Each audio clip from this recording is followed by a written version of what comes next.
Hello and welcome to The Review, the show that goes behind the scenes here at Al Jazeera but also lets you do the talking.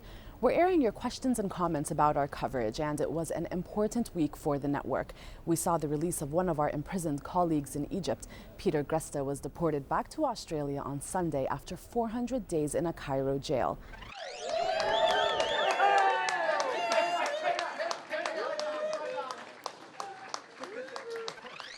In a moment, we'll be discussing these events and airing some of your comments and questions with Al Jazeera English's head of news, Salah Negm, and also finding out what it means for our other colleagues, Mohamed, Fahmy and Mohamed, who are still being detained in Egypt. But first, here's a look back at how it all went down. We begin with breaking news out of Egypt. One of our journalists, Peter Greste, has been freed from prison. It is indeed a good morning. Yes. It's a day that I thought would never come. Fantastic news. What's your response? It is amazing news. I mean, we are immensely relieved. Well, Canadian-Egyptian journalist Mohamed Fahmy has renounced his Egyptian citizenship. Canada's Foreign Minister John Baird has said the release of Fahmy is, quote, imminent. Baha and Mohamed are still behind bars. Justice doesn't depend on your nationality. If it's right for me to be free, it's right for everyone else that was imprisoned in our case to be free, and it's right for all of those who are convicted to be free of those convictions.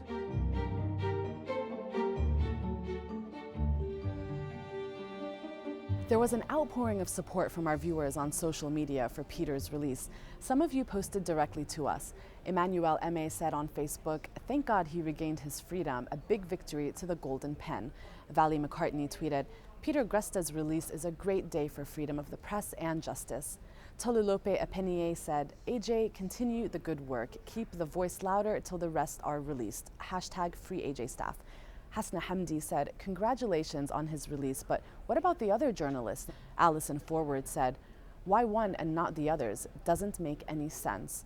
That question seemed to be repeated thousands and thousands of times on social media. So we took that question and a few others to the head of news here at Al Jazeera English. Here's what he had to say. We have two are in prison, Mohamed Fahmy and Mohamed still are in prison, but there are 7 who are sentenced in absentia for 10 years each. For this case, and until we know whether Mohamed Fahmy is going to be released or not, we are following the legal procedure in Egypt. We are waiting for the time of the beginning of the retrial.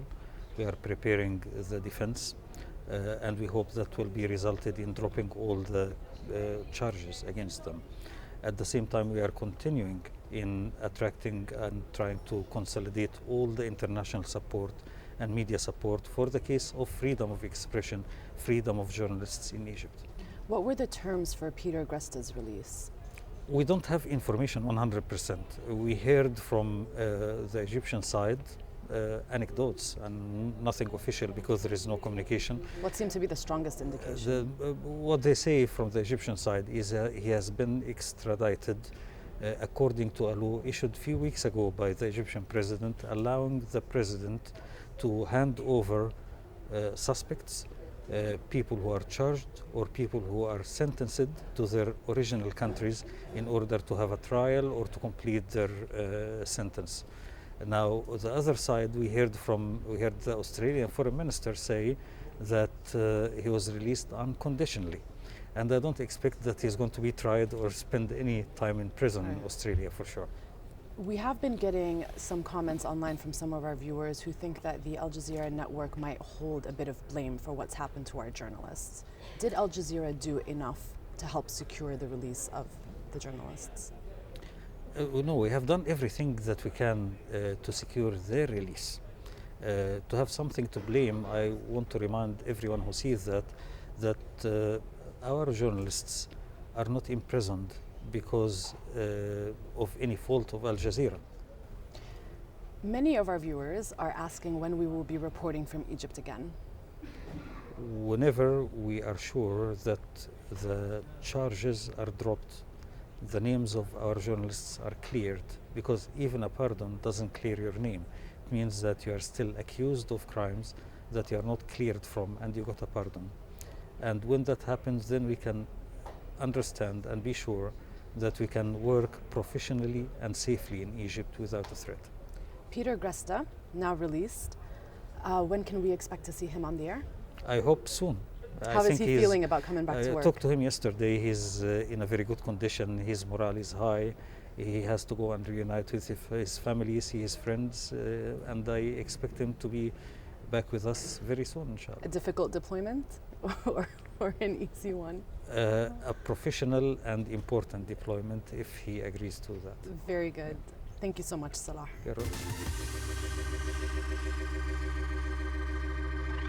While the staff here reacted from news out of Egypt, there were still big stories breaking elsewhere in the world. Here's a look back at what had you guys talking online.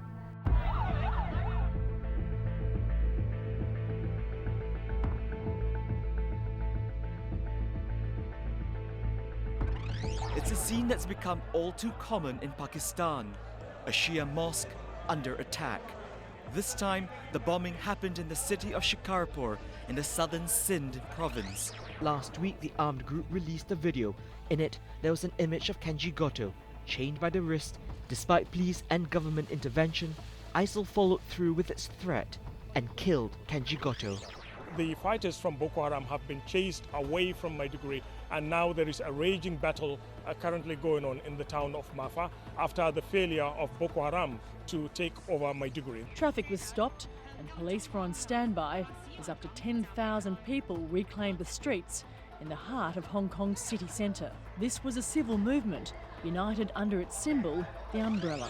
It's the news Jordanians have been dreading. Muad al-Kasasbe, the Jordanian F-16 pilot who was captured by the Islamic State in Iraq and the Levant last December, has been murdered. If that's the reaction of someone on the ground, imagine being inside the plane when this happens mid-air. Seconds later, it's underwater.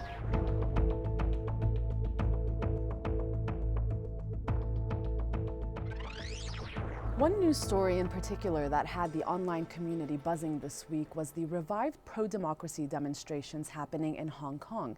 It just so happens the programs department here at Al Jazeera has been following at great length and detail the plight of the umbrella movement. In a three-part series, People and Power watched as the first phase came to a rather bitter end last December. Here's a clip from the film. I'm standing near by the side of the tunnel, and then I just grabbed by some policemen suddenly, and then they just start to hit me, kick me, kneading me at the first place, and then they dragged me all the way to that famous dark corner, and then they beat me for more than 4 minutes.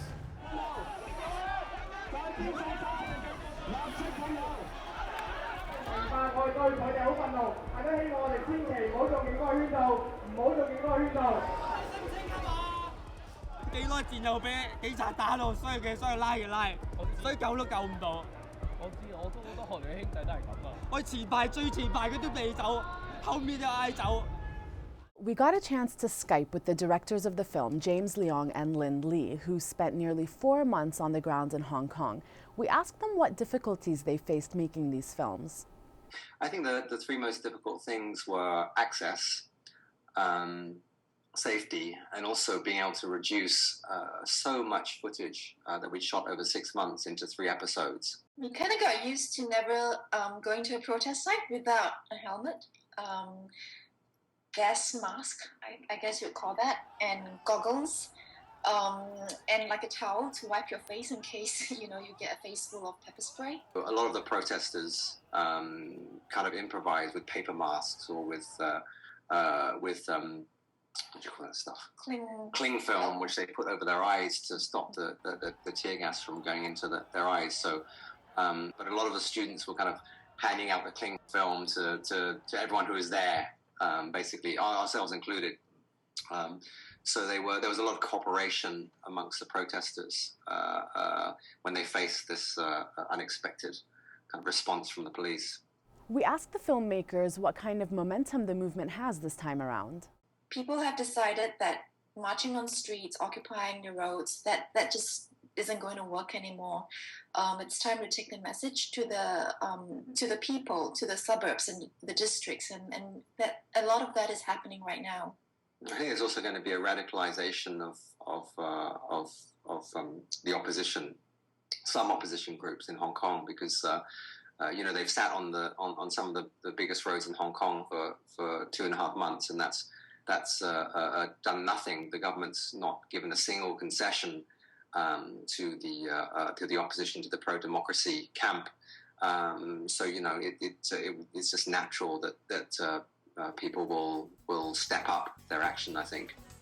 Well, that is all the time that we've got for this week. Thank you guys so much for being part of our reVIEW community. We look forward to hearing from you over the next week.